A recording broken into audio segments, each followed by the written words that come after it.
IBM UK for its WebSphere MQ software, a pioneering piece of middleware IT infrastructure. WebSphere MQ software enables applications on any of over 40 separate computer platforms to communicate and handle data transfer seamlessly, helping businesses to integrate their many IT applications and operate in today's increasingly competitive 24/7 interconnected world. WebSphere MQ software saves the expense of custom coding, which was previously the only way to connect such systems. IBM's endlessly adaptable connection software is used by most of the world's top banks to provide internet banking services and across most industries to ensure that transactions complete without error, even when computers go offline. The first time you send a message from one end to the other and you break the network and show that you've still got the guaranteed delivery is a moment when you feel something's finally working. When we started this work back in the 1980s, every application had to have its own version of doing message delivery. In the finance industry, for example, huge sums of money were being transferred between computing systems. You couldn't afford to take any risks in terms of things going wrong. I think one of the difficulties with software, in particular the sort of software that we produce, is it can be quite invisible. Our messaging products are all about helping people take information from one application to a different application. One of the challenges always is to take the big picture, as it were, understanding the problem that you're trying to solve, and then trying to work out which bits are really practical that a team of people can actually take and implement within a fixed set of time. And you could actually have a running display. I think there are two measures of success that are really exciting in development. One is when you start seeing customers really using your stuff for real.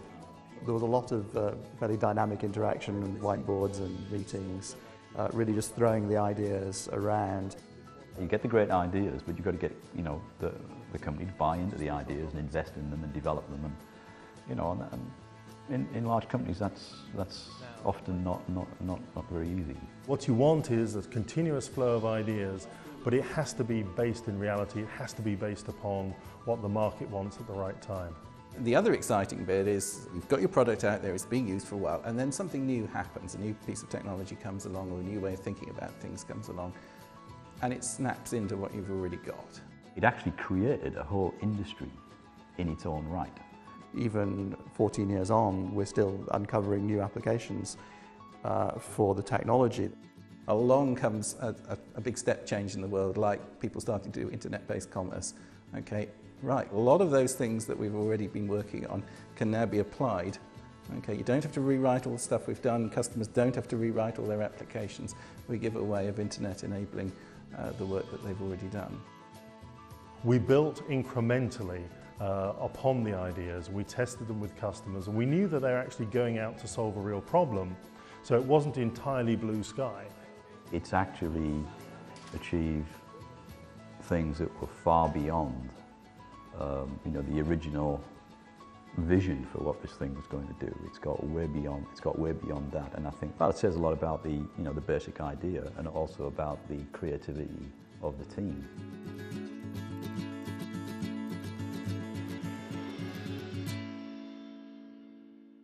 The winner is IBM UK for its WebSphere MQ software. Please welcome the team from IBM who will now receive their medals.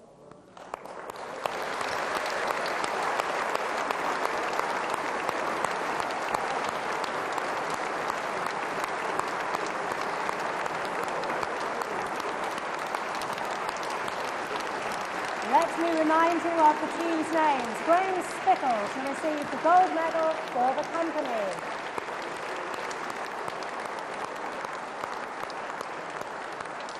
Please stay on stage while I invite to receive their own personal medals Peter Lambros, Peter Niblett and Dr. Tony Story.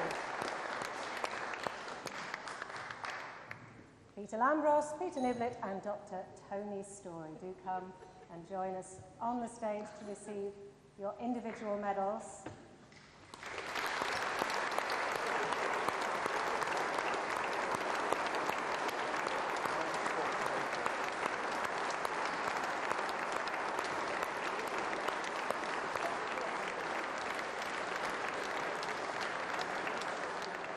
I must also mention Dr. James West, who's here, and also another team member, Tim Holloway, who I gather is unable to be with us this evening, but certainly should have a mention as part of the team. So, congratulations to the 2004 MacRobert Award winners!